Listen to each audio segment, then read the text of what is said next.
Shirk is not only about bowing down to idols. In this video, you will discover 12 types of shirk that quietly exist in everyday life. Most Muslims understand that shirk is the biggest sin, yet very few are aware of its hidden forms. Many people are already involved in them daily without even realizing it. Some of these may shock you, and at least one of them you've probably done before finishing this video. Every example shared here is taken directly from the Quran and authentic hadith, and each one connects to things happening in today's world. So make sure to subscribe, like, comment, and share so this message can reach others. Type 1. Visiting graves and calling upon the dead. This is Khalid. His mother has been ill for months, and doctors cannot find a solution. His uncle suggests visiting a nearby shrine, saying people go there and receive help from a saint. Out of desperation, Khalid goes. He stands by the grave and softly asks for help for his mother. He feels emotional and hopeful. He leaves thinking something will change, but the reality is nothing in that grave can hear or respond. The person buried there is waiting for their own judgment, just like Khalid, just like all of us. This practice is not rare. Even today, millions of Muslims visit shrines, touch graves, and ask the dead for help, believing they will respond. It happens in countries like Pakistan, Egypt, Morocco, and India. It has become so deeply rooted in culture that many people never question it. But Allah clearly says in the Quran that those you call upon besides Him do not even possess as much as the skin of a date seed. And the Prophet warned not to turn graves into places of worship. Now, if this can be shirk, what about something you might be wearing or keeping near you? Type 2. Wearing amulets and charms for protection. This is Fatima. Her baby cries every night. A neighbor tells her to tie a black thread on the child's wrist to protect from the evil eye. She does it, and suddenly feels her child is safe. That feeling of protection is where the problem begins. It becomes a form of hidden shirk. Today, many people use evil eye beads, lucky stones, red strings, or symbols for protection. Most say, it's just for safety, it doesn't mean anything. But the Prophet said that whoever wears an amulet has committed shirk, because the moment your heart feels protected by something other than Allah, your trust has shifted. Type 3. Making dua to someone other than Allah.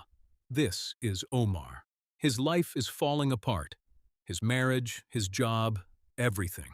Someone tells him to visit a shrine and call upon certain names, saying they are close to Allah. Omar goes, cries, and calls out with sincerity. His emotions are real, but the one he calls cannot hear him. Once a person passes away, they cannot respond, nor carry your message. Even the Prophet was told to say he has no power to benefit or harm himself except by Allah's will. So how can anyone else have such power? People cry at graves instead of turning directly to Allah, even though Allah invites us to call upon Him directly. Type 4. Astrology, horoscopes, and fortune-telling. This is Sarah. Every morning, she checks her horoscope before anything else. She reads predictions and changes her decisions based on them, even canceling important plans. She defines her personality by zodiac signs. Millions of people do the same today. Apps and zodiac products are extremely popular, even among Muslims. But the Prophet warned that learning from the stars is like learning a branch of magic, and visiting fortune tellers can result in prayers not being accepted for 40 days. Because what begins as curiosity slowly replaces trust in Allah. Only Allah knows the unseen. Type 5. Believing saints control provision or outcomes. This is Hassan and his wife. After years of marriage, they still have no child. They are told to visit a shrine where others have received blessings. They go, make requests, and return feeling hopeful. But no shrine controls provision. No person owns your risk, Allah alone provides. Prophets themselves turned directly to Allah, making vows to other than Allah. This is Aisha. Before her exam, She promises at a shrine that if she passes, she will give food there. It feels like gratitude, but it crosses a line. Making vows is an act of worship, and worship belongs only to Allah. The correct way is to promise charity for Allah alone. Type 7. Using someone as a wasta in dua. This is Bilal. After prayer, he asks Allah to accept his dua through someone's status. It sounds respectful, but dua is meant to be direct. Allah does not need any middleman.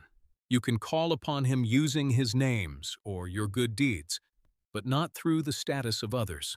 Type 8. Exaggerating praise of the Prophet. In a gathering, people express deep love for the Prophet, but begin attributing qualities that belong only to Allah. It feels spiritual, but it crosses limits. The Prophet himself warned not to exaggerate in praising him. True love means following his teachings. Type 9. Swearing by other than Allah. People casually say things like, "I swear on my mother," or "I swear on my life." It feels normal, but it is considered minor shirk. Swearing gives something a level of importance that only Allah deserves. The Prophet taught us to swear by Allah or remain silent. These are just a few more examples of how shirk can subtly enter our lives. Let's strive to keep our worship pure and direct to Allah alone. Type 10. Believing someone knows the unseen. People claim certain individuals can see hidden things or know the future. This belief is spreading rapidly, but knowledge of the unseen belongs only to Allah. Anyone claiming it is either mistaken or misleading others. Type 11. Showing off in worship, riya. This is Yusuf. While praying, he notices someone watching and improves his prayer for appearance. The action is worship, but the intention changes. Even small acts like showing charity online can fall into this. The Prophet warned that this is a form of minor shirk. Type 12. Trusting false methods against the evil eye. A grandmother ties threads, hangs symbols, and uses traditional practices to protect her family. Her love is real, but the methods are misplaced. True protection comes from Quranic du'as like Ayatul Kursi and surahs given by Allah, not from objects or traditions. You've now learned 12 forms of shirk that many people never realize. But knowledge alone is not enough. It requires action. Think honestly. Which one affected you the most? That realization is where change begins. If this message helped you, share it, because guiding someone else could benefit your hereafter. May Allah keep us firm on pure Tawheed. Ameen.